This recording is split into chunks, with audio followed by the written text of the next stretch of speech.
Alright, magandang umaga mga kasaka. So, nandito tayo ngayon. It's Saturday. Yes.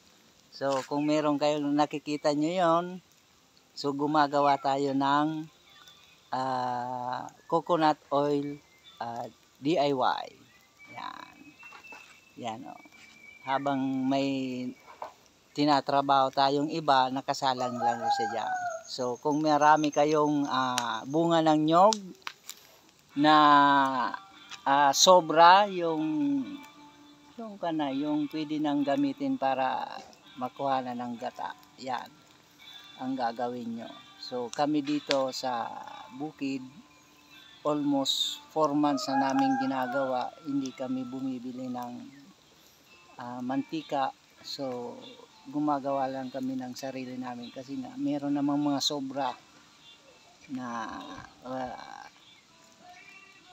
bunga yung nyog, no? Kaya ginagawa namin mantika. Yan. Di ba? So, yan ang isa sa mga benepisyo ng pagtira sa bukid, no? Marami kang matitipid, hindi lang sa mantika, yung panggatong libre na. O di ba? Alright.